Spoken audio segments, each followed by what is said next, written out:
Greetings and salutations, comic book conversationalists from all around the world. This is Comic Book Hangover. It is actually Friday the 13th. I know I'm very, very late in getting this done. We're still adjusting things to, accommodate Parker. We're still in the process of trying to secure a mortgage in order to, get a new home or possibly buy the home that we're in now. So we have a lot of things going still. I am really trying hard to make sure that these videos stay on a regular, weekly, preferably Thursday basis. But, sometimes, at least for the foreseeable future, these videos might be on Friday, they might be on Saturday. So just please bear with me. I appreciate all of your continued support and, really ask that you understand that we are going through a lot here in the Comic Book Hangover home, and we're trying our best to get things back in order so that we can get back on track with what we're doing. One of the things that I am doing, on top of everything else, I'm adding more stuff, I think I mentioned before that I'm in the process of going through my rather extensive collection. Not extensive. I mean, it is for me. It was about 10,000 comics, probably still close to 10,000 comics. But with moving and trying to secure a mortgage and trying to pay off debts that we have and loans that we have, needing to raise some money. So instead of going the GoFundMe route, which I had thought about, I am going to be selling off some of my comics. Actually get some use out of these books that sit in these boxes and never see the light of day. Maybe passing them on to somebody who can, appreciate them and do something with them is a good idea. Part of that is I will be on Whatnot doing the streaming auction thing as soon as I'm hoping that I can get my first streaming this coming Tuesday. I'm not quite sure about the time yet or not because, like I said, we've still got a lot of stuff that we're doing, but I'm going to try to have those on every Tuesday. I will pick a time and try my damnedest to keep it at the same day, same time every week. My name over there is comic book _ book _ hangover. I'll put a link. I'll see if I can put a link to my profile or whatever in the description down below. So basically, the way that is going to work is, you just get on there and it'll be sort of like this, what I do here, except instead of it being recorded and you seeing it after the fact, you're going to be seeing me live. And it'll be, a live streaming auction, selling off of comic books. You can chat. We can have conversations real time. It's gonna be pretty cool, I think. But I'm hoping that there's two end results. Number one, sort of lighten my comic book burden a little bit. Burden's not really the right word, but kind of lighten the load a little bit of my collection, but also raise some money that we do need in order to do what we have to do to secure a home for my wife and my children. So join me on Tuesdays. Again, I don't have a time yet, but what I will do is once I have a time set on the Whatnot thing, it's an app. You got to download the app, and you do have to sign up to be a buyer on there. It's totally free. I've been a buyer for a while. I haven't bought anything, but I kind of did that so I can see what the whole Whatnot thing was about, and now I finally got my approval, so I just got to do a few things, and I'll have my seller's account all set and ready to go. I'm real excited about it.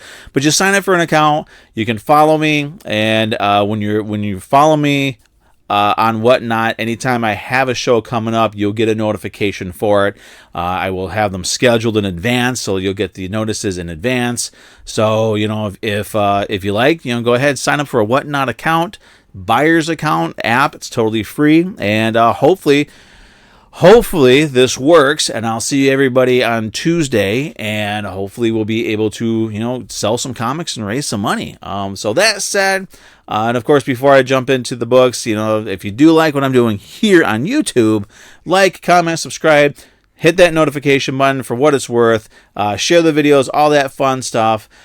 So again, thank you very much for your continued support. I'm really getting close to 200 followers, 200 subscribers on here, which to me is really cool. I'm just absolutely amazed.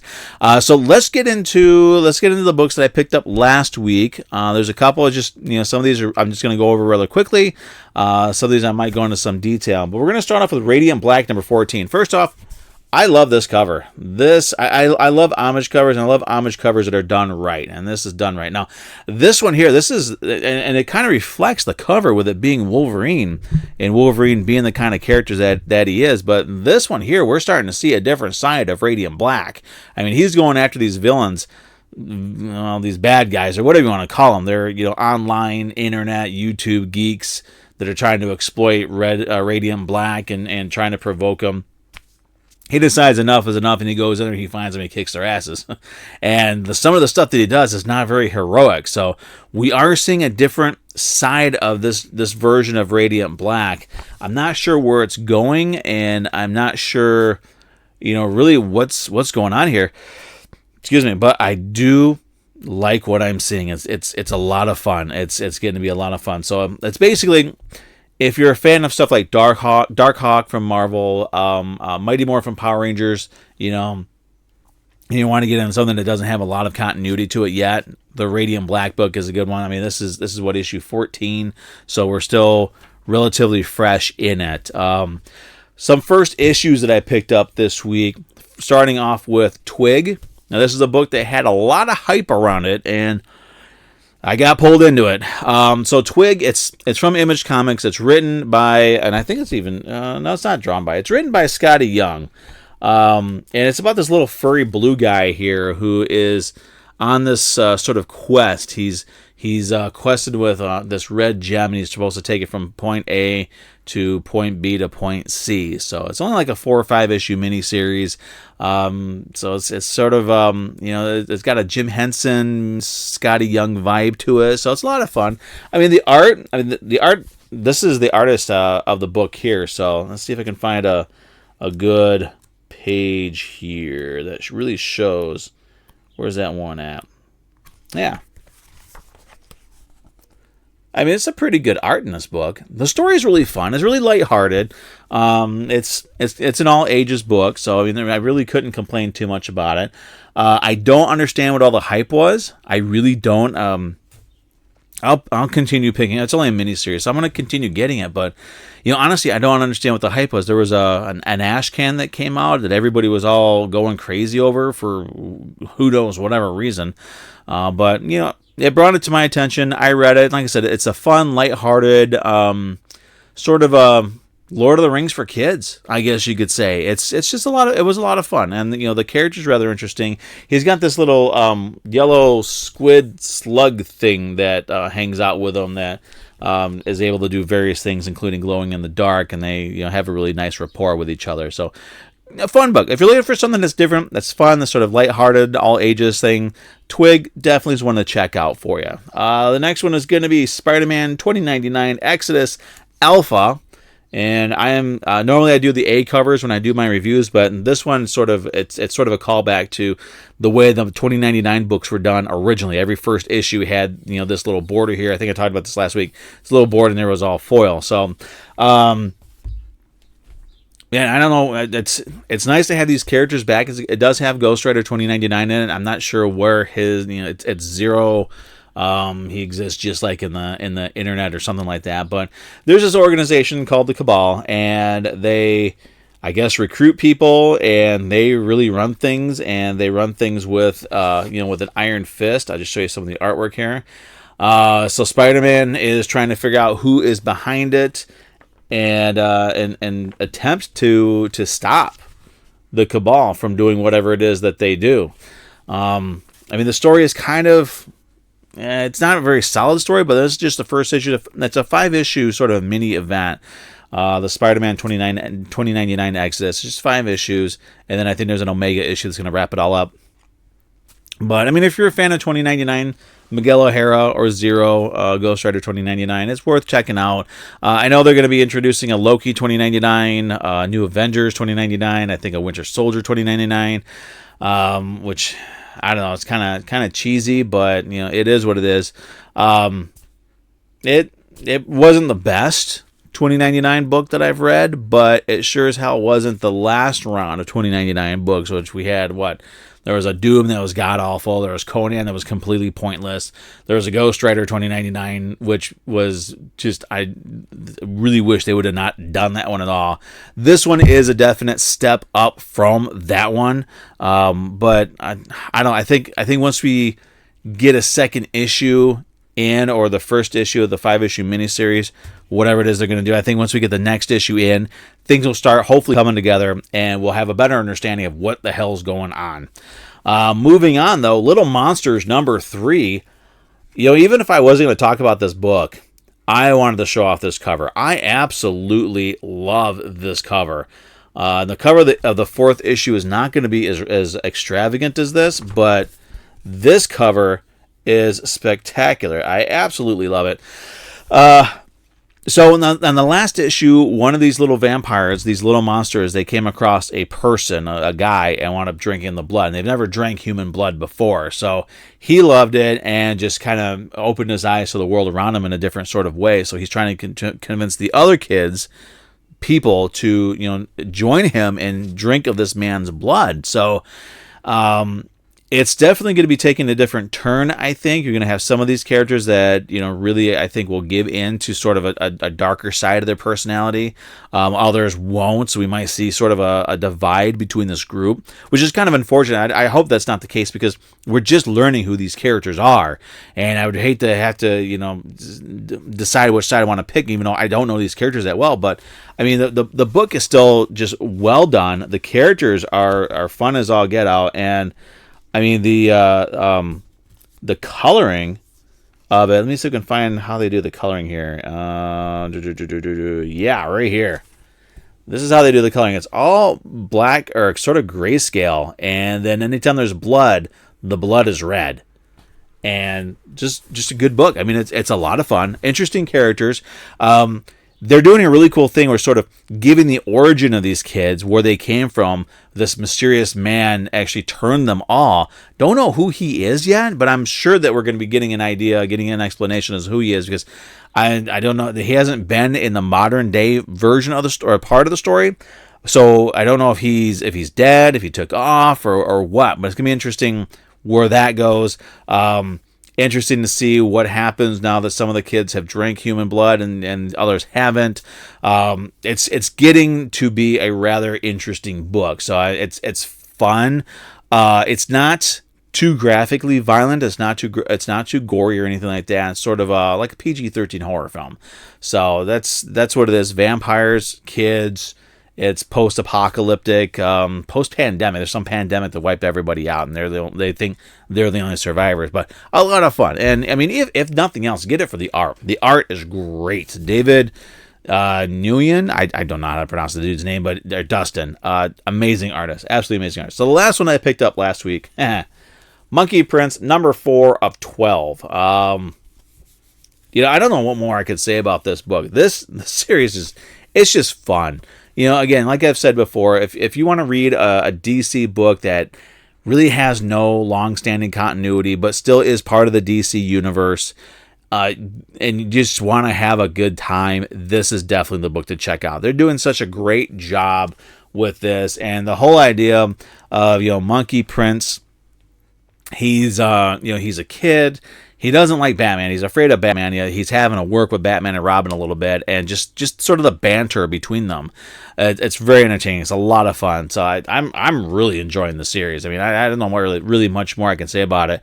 I saw some advanced solicitations for upcoming issues, and it looks like he's going to be leaving Gotham. Actually, with this issue, he's leaving Gotham, and I think he's going to where Aquaman is. So it's going to be, I don't know what Aquaman's temperament is nowadays, but it'll be cool to kind of catch up with Aquaman and see Monkey Prince's interaction with another DC legend, iconic character. So that was it. Those were all the books that I picked up last week. And again, before I get into the books that I picked up this week, please like, comment, subscribe, hit that notification button, share the videos. Let's move on, shall we? Because she's back. Bunny Mask, the Halloween Side, number 1. Absolutely gorgeous cover. Now I know they're doing 2 covers for this. One is your standard cover like this one, and then the other one is a mask. I don't have an interest in the mask covers. I like these covers. They're gorgeous. They're amazing. This one I picked up because I like the cover. I might actually pass this. I have a friend who's real big into Death Dealer, so I don't know if he knows about this book. I think it's sold out at my LCS. But I'm going to read it, but I may end up passing it on to him if he's really interested in it. Next one, and this is, I do say quite often that when you go down to your local comic shop, pick up your regular books, try something new. Have your friends down at the LCS say, what would you recommend? What do you think other than my regular books? What's on the rack here? What do you think I'd be interested in and checking out? I always recommend that. Always try something new, and this is me trying something new. This is from American Mythology Productions, The Grunch. Now, this is the last one that was at my LCS. I was kind of on the fence about it, but you know what? It's an Evil Dead homage cover, so I gotta have it. Next one, another return that I'm so excited about. Jenny Zero, Volume 2, Homeland Insecurities. Can't wait to see what happens next. And then we've got Mighty Morphin number 19. I didn't get the FOC cover. It has a White Ranger on it. It does look, it was a really sweet cover, but I figured I haven't really been getting variant covers for the Mighty Morphin or the Power Ranger series. I don't want to start now. I have some from earlier in the run, but I just don't want to get into it now. Noctera number 10, finally caught up on this series. So starting next week, I can start talking about it again. And I had some other ones here I wanted to show off, but I don't know where they're at. So reprints are coming back. So we've got, Marvel is still doing facsimile editions. They're no longer doing their $1 True Believer reprints. So I think it's a pity that they're not. But everybody else is getting in. Dynamite, which I picked up some of theirs, has these introductory priced reprints that are 50 cents, which is pretty cool. I picked up some of those. Image is bringing back their Image First reprint line. They did these a couple years ago, stopped, and now, they came full force with a whole bunch of them this week. I think like 12 of them this week. I picked up some of them, including Middle West, and these are just $1 reprints. So if you missed them the first time around, you can check them out. And I have a habit of getting ones, there's Paper Girls. I have a habit of getting ones that I already have. I don't know why. Radiant Black number 1. But it is what it is. It's nice to have. And I think it's just because in my mind, if I ever need to sell off Spawn number 1, because you can never have too many Spawn number 1s, right? But I think I get the ones that I already have because it's just, if I ever need to actually sell off the originals, I at least have a reprint, something to still have that story in my collection. So that's it. That's all I got. Getting this under 20 minutes, which is great. But again, hopefully starting this coming Tuesday, I will be streaming live on Whatnot, digging through my collection this weekend to see what kind of books I'm going to have. I don't know if I'm going to do a half-hour show or an hour show or what. I'm still trying to bang out the details, but I'll put a link to, or at least put my username from Whatnot in the description down below, so you can hunt me down on Whatnot. Give me a follow. That way you'll know when I have something coming up. I'm going to try to have it every Tuesday. Seems like a lot of the shows that I see are on Wednesdays, so that day is very, very populated with sellers. And Tuesdays, I think Tuesdays and Thursdays, there's not a whole lot going on. And since Thursdays, I'm usually doing these videos, I don't want to double up on that. So it's going to be on Tuesdays. It'll be later in the afternoon. I don't really know exactly what time. Because ideally, I'd rather have it during the day when my son is in school. But we always do our running around when he's not around, so that we can just be home when he gets out of school. But that said, I'll put whatever information I can find in the description down below. So thanks for watching, and please give me a follow on Whatnot, so you know when I got stuff coming up. And it's not even going to be just my comic books. I've got Eagle Moss figures that I want to unload as well. So I'll probably do a show with Eagle Moss figures. I could, I've got comic book T-shirts that, I don't want to just put in some yard sale, and have some generic ham and egger get my comic book T-shirts and not really appreciate them. I'd rather they go to somebody who would actually appreciate having them. So I may conceivably do a show where I'm selling off some of my old comic book T-shirts. So we're hoping. I'm hoping that I become something. I'm hoping that I can raise at least some of the money that I need to do what I need to do. But that said, everybody, hey, thanks for watching. I'm gonna still try to keep this just under 20 minutes. So thanks for watching. Again, I'm sorry it's so late. Appreciate all your understanding and all of your patience. We'll see you all hopefully Tuesday. If not, definitely next Thursday. Have a great weekend, everyone.